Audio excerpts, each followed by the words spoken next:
El Ministerio Apostólico Altar de Jehová de Eclesia presenta lo mejor del trigo.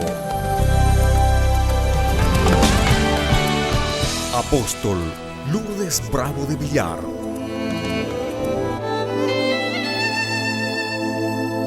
¿Cuántos quieren ser recordados como unas personas de excelencia? Hay ciertas cosas que nosotros tenemos que aprender.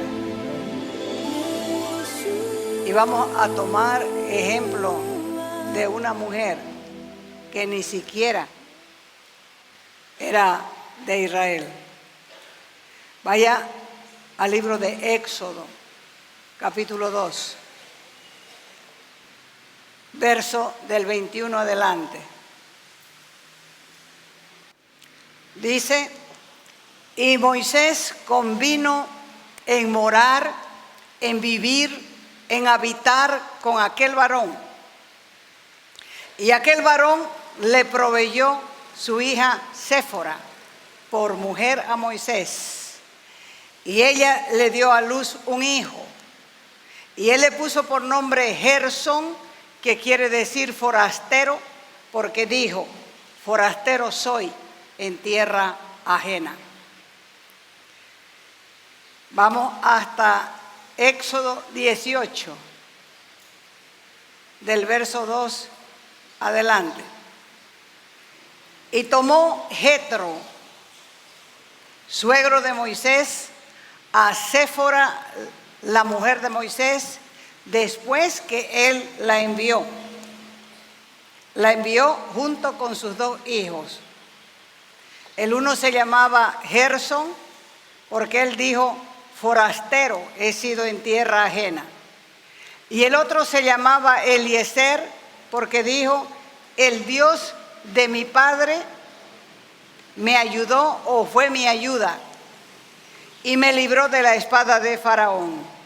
Y Jetro, Reuel, o el sacerdote de Madián, que es el mismo, el suegro de Moisés, con los hijos y la mujer de este, vino a visitar a Moisés en el desierto, donde estaban acampados junto al monte de Dios.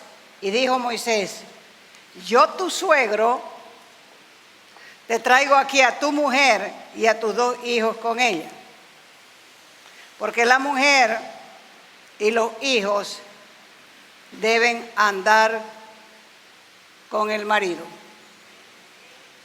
Así que Moisés salió a recibir a su suegro, se inclinó, lo besó, y se preguntaron uno al otro, comenzaron a conversar cómo estaban, y se fueron a la tienda a disfrutar de una comida. Entonces, hoy vamos a hablar de una mujer que no era del pueblo de Israel. Es Séfora, precisamente, la mujer de Moisés. ¿Cuántos saben ya cómo Dios los va a usar? ¿Alguna vez se puso a pensar cómo Dios me va a usar?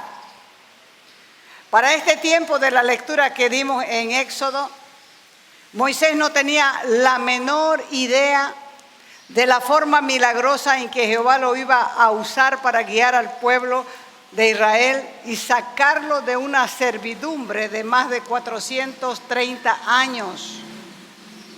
Moisés todavía recordaba su ida de Egipto cuando impulsivamente se metió en una pelea para defender un hebreo, y en esa ocasión mató a un egipcio, y por causa de esto tuvo que escapar hasta la tierra de Madián, donde fue recibido en la casa de este sacerdote llamado Jetro.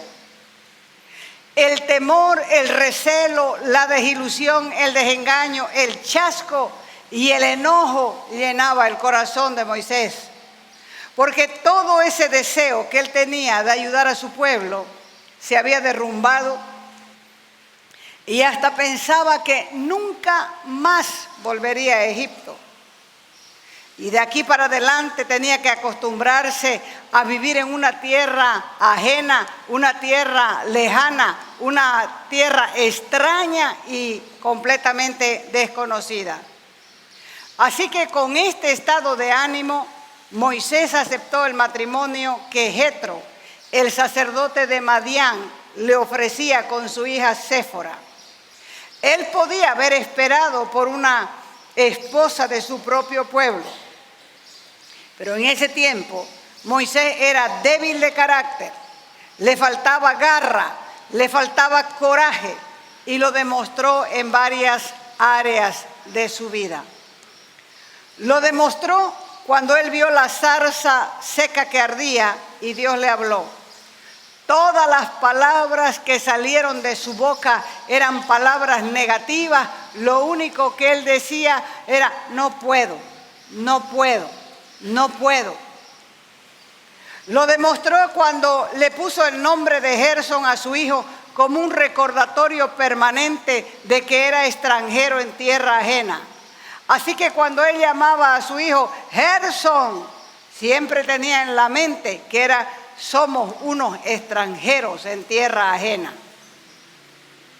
Lo demostró cuando tuvo su segundo hijo y le puso por nombre Eliezer, que significa el Señor de mi padre fue mi ayuda. Hablando en pasado. ¿Y ahora no le ayudaba? Claro que sí, porque toda la vida de Moisés fue cuidada por Dios. Toda. Pero no solamente la vida de Moisés, toda tu vida ha sido cuidada por Dios.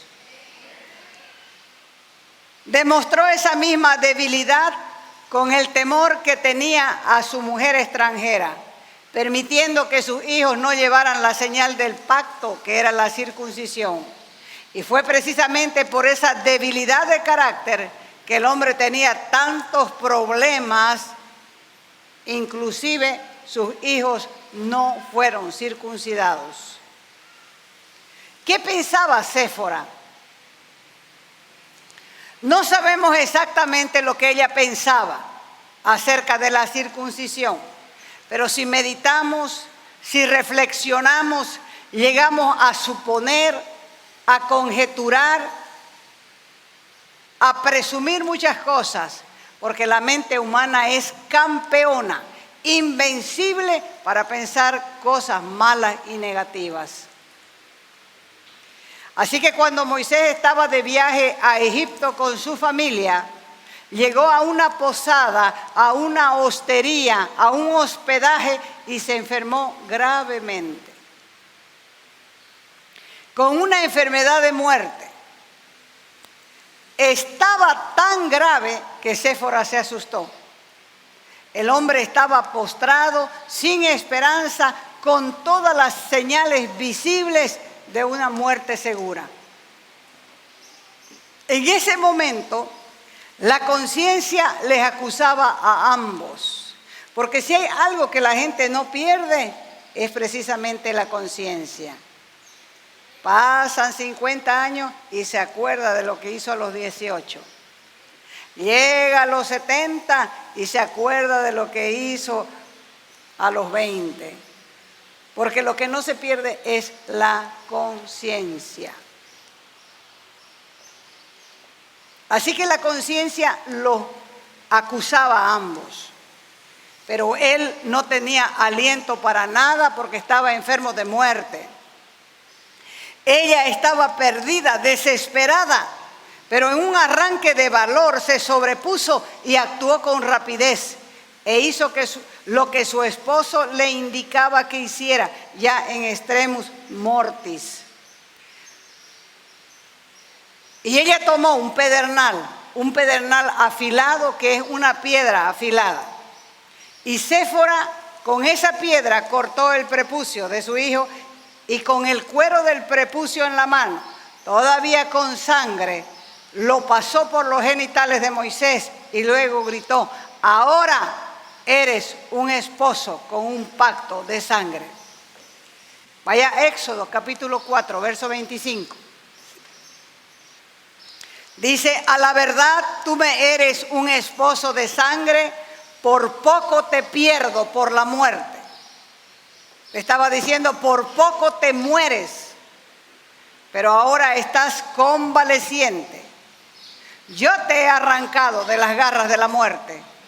Eres mi esposo por segunda vez, y esta vez por medio de la sangre de mi hijo. La enfermedad de Moisés era una enfermedad por causas espirituales. Y milagrosamente Moisés comenzó a recuperarse y ella con sus 2 hijos regresó a Madián mientras Moisés continuaba viaje hacia Egipto.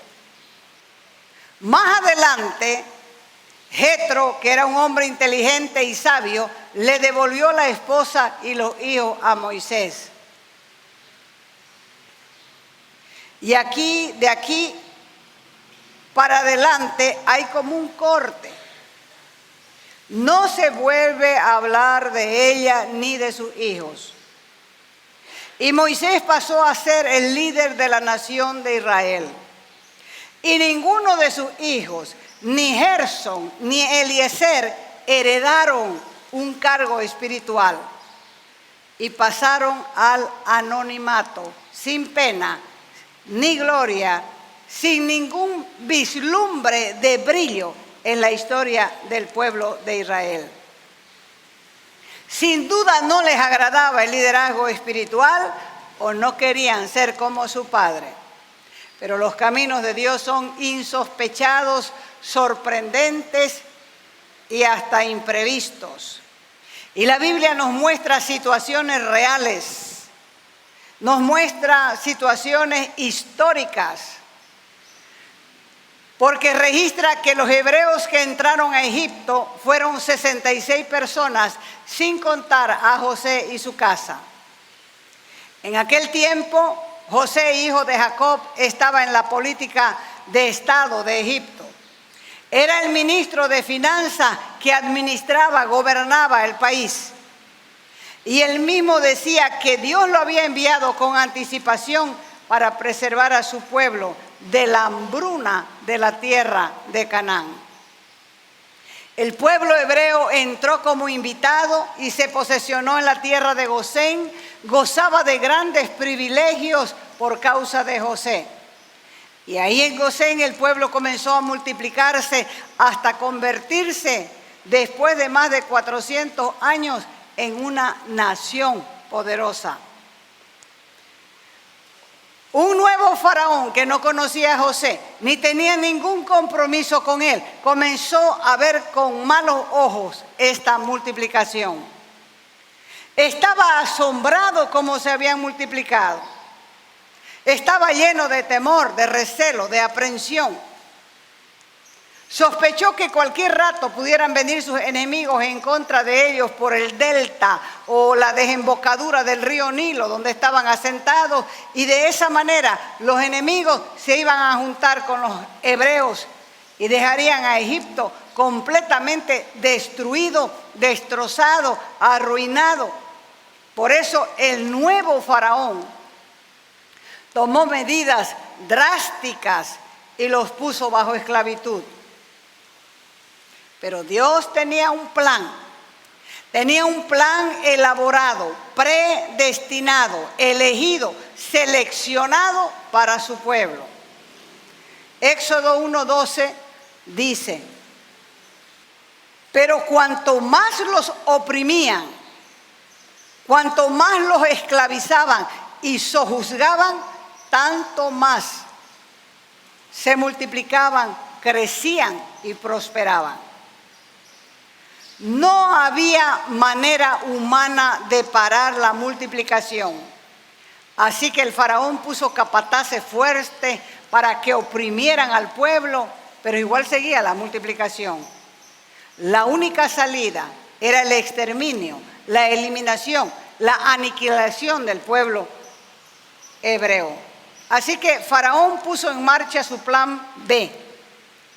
Entonces lo haría con los recién nacidos. Así que llamó a las parteras para que se convirtieran en asesinas de los hijos varones de las parturientas hebreas. Como el socorro de Dios siempre es oportuno, esta política de infanticidio fue anulada y el faraón tuvo que enfrentarse al enemigo de una forma que éste nunca esperó, con la cual él no tenía chance. Era el temor de Dios. Porque la Escritura dice que las parteras temieron a Dios y no hicieron como el faraón les mandó.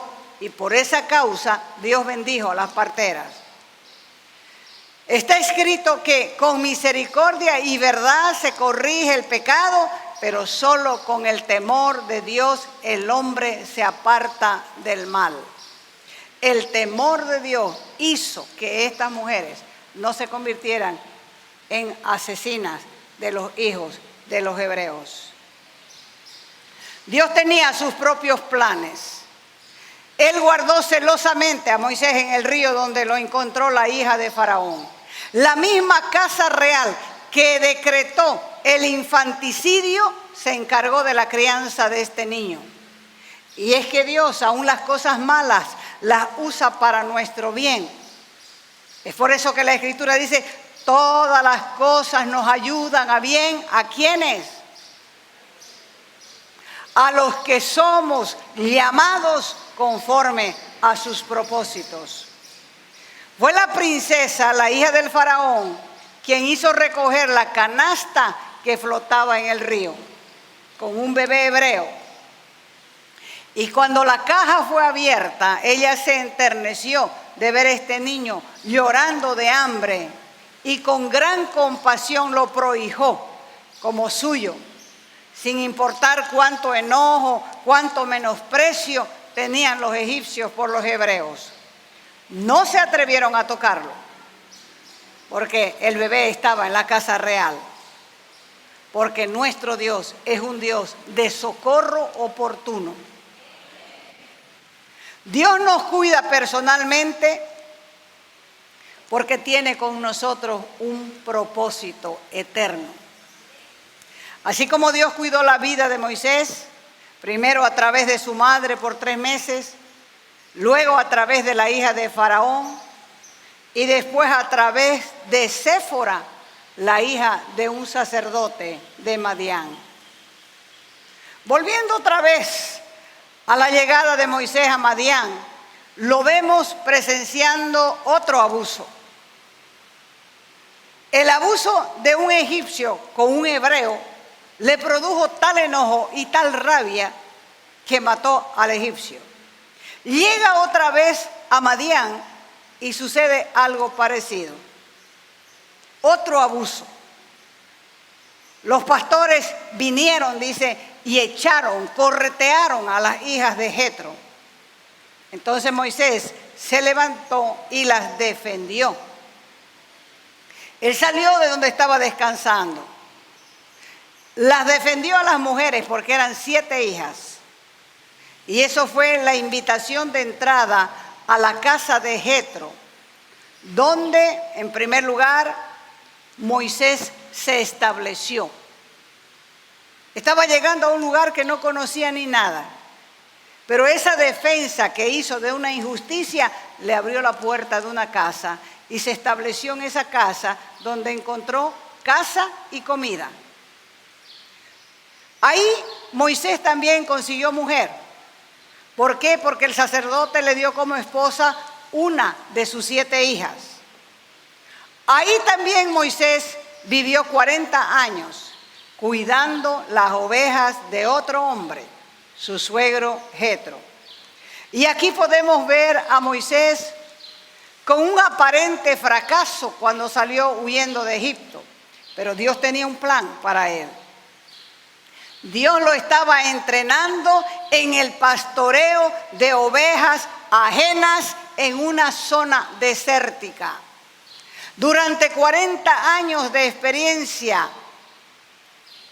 en el mismo trabajo, hasta el día que dio su examen. Y después él podría entender lo que Dios dijo más adelante: yo guiaré a mis ovejas, a mi pueblo como un rebaño por mano de Moisés. ¿Cuál fue el recurso para que este hombre viviera 40 años en el desierto? ¿Cuál fue el recurso? El recurso fue la oración. El tiempo no trajo alivio al pueblo de Israel.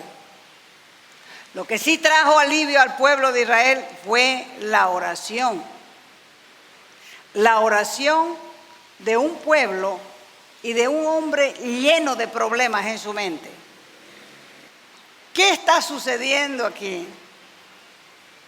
Moisés tenía un montón de cosas en su cabeza, pero el pueblo clamaba a Dios. Éxodo 2:23. Dice, y subió a Dios el clamor de ellos con motivo de su servidumbre y clamaron. El pueblo clamaba a Dios. Y mientras el pueblo clamaba a Dios, parecía que no sucedía nada, pero Dios estaba preparando un hombre que los iba a libertar. El motivo para el lamento desde la tierra era la esclavitud.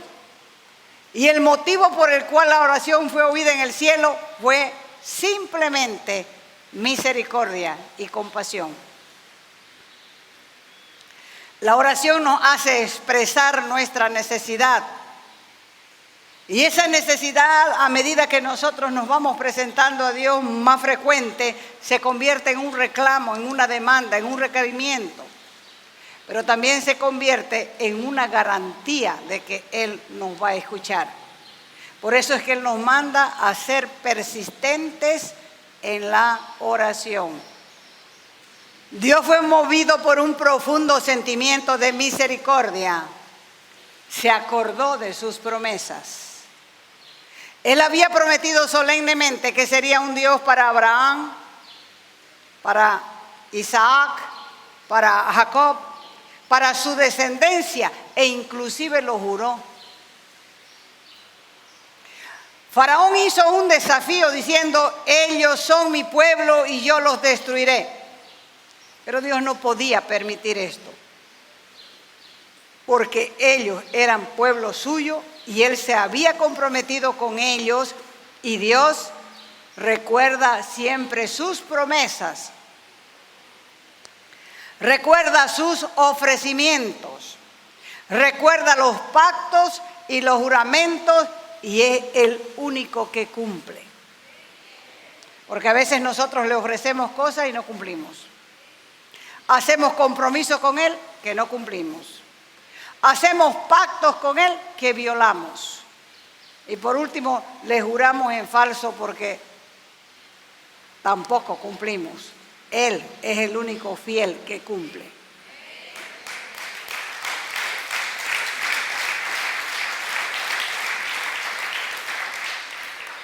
Entonces, como el pueblo clamaba y clamaba, Dios miró. Y aunque el pacto estaba asociado con Jacob, Dios los vio como Israel. Porque Él siempre mira a su pueblo a la luz de lo que Él ha hecho por ellos a través de su gracia.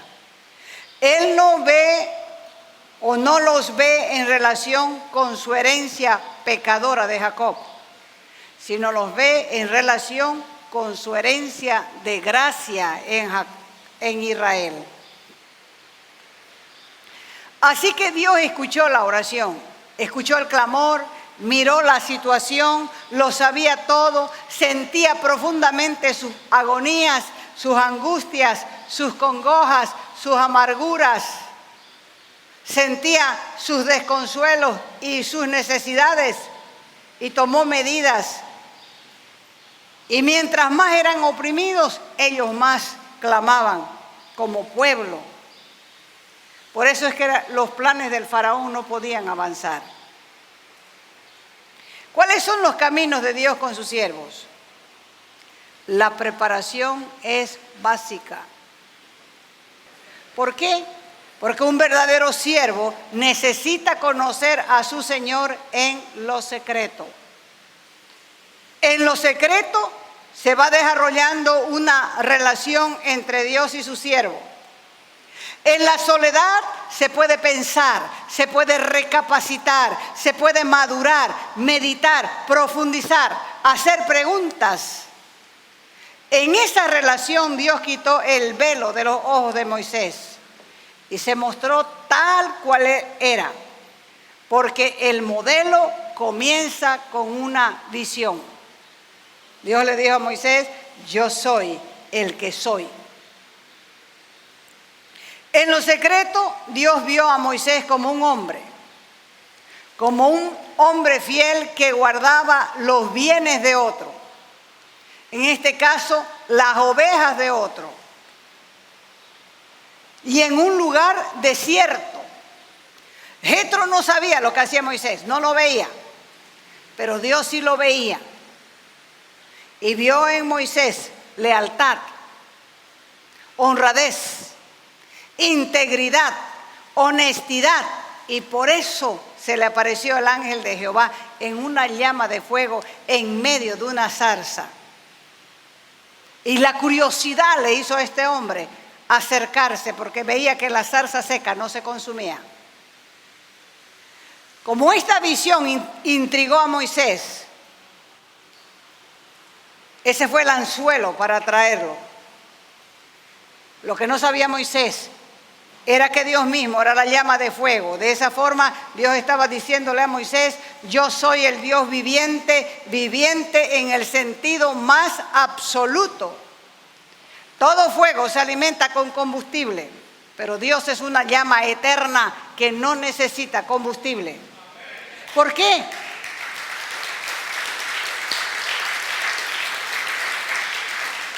¿Por qué? Porque Él mismo es el combustible. Y este Dios viviente, el mismo Dios viviente, llenó de gracia a este hombre. Y el mismo Dios viviente se redujo y se sometió para habitar en la cosa más ordinaria que Dios había creado, porque hizo del barro.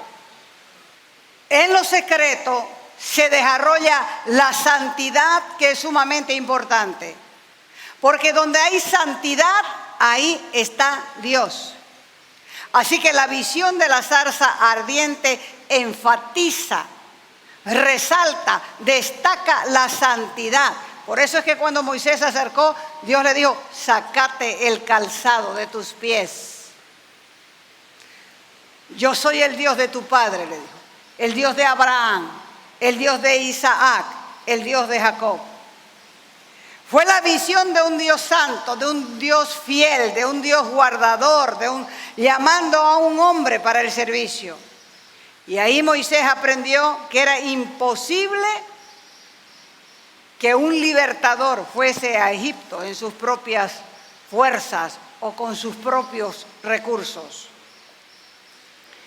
En lo secreto aprendió de su caminata con Dios que la victoria y el éxito salen al camino del hombre que es obediente, dócil y disciplinado, porque está escrito en la palabra que los pasos del hombre justo son ordenados por Dios. Por eso es que siempre repito que cuesta ser un siervo de Dios. Moisés tuvo un tratamiento de 40 años primero en Egipto, 40 años en el desierto. Pero ¿saben qué aprendió en todo ese tiempo? Aprendió a ser transparente, claro, translúcido con Dios y a confiar en un Dios que se perfeccionó aún en la debilidad de un hombre tartamudo. Ahora, ¿qué podemos rescatar de Séfora? ¿Por qué tomó Moisés a Séfora por esposa? ¿Sabe por qué? Porque estaba determinado por Dios que ella lo cuidaría. Séfora, aunque extranjera, fue un ejemplo de fe para el mismo Moisés. Ser la esposa de un líder no es nada fácil. Ella tenía que estar lo suficientemente oculta para evitar atraer la atención sobre sí misma. Ella es quien recibe las críticas, escucha los malos comentarios, escucha los reproches, y todo eso lo debe ignorar. Ella también es la que recibe las exigencias de un esposo emocionalmente cansado, abatido, hecho triza y a veces hasta aburrido. Y ella también era la responsable de velar por el bienestar de su esposo líder. Séfora fue una mujer noble. Dio un paso al anonimato. Adquirió un perfil bajo para que su esposo pasara a un lugar público de altura, como es ser el líder de una nación. Y es que los caminos de Dios son insospechados y al mismo tiempo son sorprendentes. Dios escogió a algunos para ser líderes como Moisés y a otros para ser Séforas. Por lo tanto, uno debe estar seguro de su llamado. ¿Qué más aprendemos de aquí? Que hay un cuidado predestinado, elegido, seleccionado para tu vida. Dios te eligió, te destinó, te consagró desde antes de la fundación del mundo para un propósito en su historia. ¿Qué más debemos aprender de ella? Que Dios siempre te socorre, te auxilia, te ayuda oportunamente a tiempo en el día exacto, como fue aquel día que ella estaba desesperada cuando el marido se le moría por no haber cumplido la ley de Dios. ¿Qué más podemos aprender de Séfora?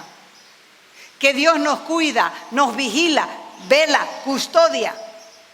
¿Por qué? Porque su propósito para nosotros es eterno. No es para esta vida, es eterno. Y si las cosas tardan, tienes el recurso de la oración. Quizás Séfora nunca pensó que siendo una pastora de ovejas se convertiría en una esposa de un príncipe y luego en la esposa del líder más grande como lo fue Moisés. Ahora escucha lo que Dios quiere decirte. Puede que te creas poca cosa como Séfora, pero quiero decirte que Dios tiene un destino eterno para vos. Y es un destino que jamás te imaginaste. Porque Él te ha elegido para que seas portador o portadora de su gloria. No importa si los otros te ven a menos. Porque quiero decirte que lo que Dios ve en vos es algo grandioso y eterno. ¿Cuál es tu llamado? ¿Cuál es el propósito que Él tiene con tu vida? Eso tienes que descubrirlo vos. Lo único que quiero decirte es que Dios no hace cosas inútiles. Dios nos ha hecho para brillar a perpetuidad. Por eso dice que los que enseñan la justicia brillarán a perpetuidad. Todo es por fe. Si vos lo crees, vas a comenzar a funcionar, a operar de forma diferente, porque sabes que tienes un destino en Él.